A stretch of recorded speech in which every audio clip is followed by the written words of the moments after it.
My name is Daniel, or at least that's the name I usually go by. But there's another side of me, a darker side that I can't control. It goes by the name of Damien. We are two distinct personalities trapped within one body, and our existence has become a living nightmare. It all began when I was a child plagued by blackouts and missing chunks of time. My parents, at first concerned, dismissed it as a phase, but as I grew older, the gaps in my memory became more pronounced, and the changes in my behavior more alarming. I would wake up in strange places, with no recollection of how I got there. My clothes would be stained with blood, my hands trembling with guilt. It was as if I was living a double life, one I had no control over. As I entered adulthood, the blackouts and personality shifts grew more frequent.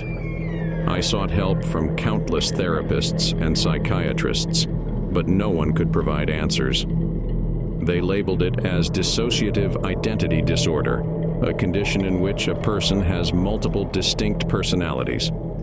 The main personality, Daniel, was a gentle, introverted soul. But Damien, the alter ego, was a force of chaos and malevolence.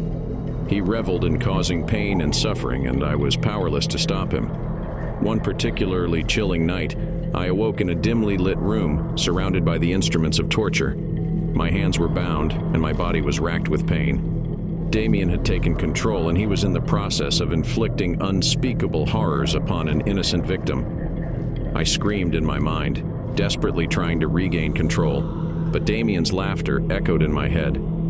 He reveled in my torment, taunting me with the realization that he was the one who held the reins.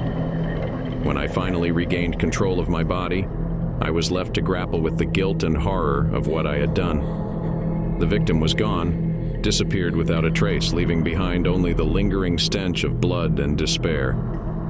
I vowed to find a way to rid myself of Damien, to regain control of my life. But as the years passed, his grip on me only grew stronger.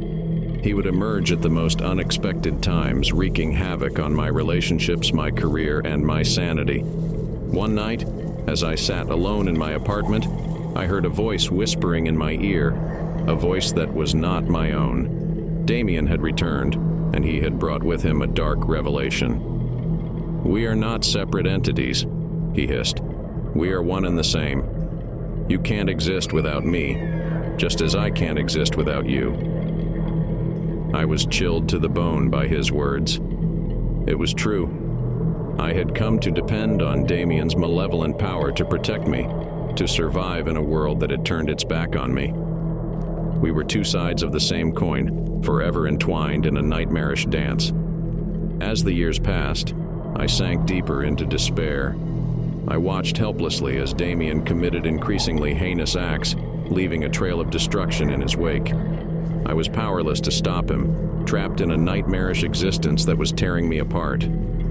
One evening, as I stood on the edge of a bridge, contemplating ending it all, Damien took control one final time.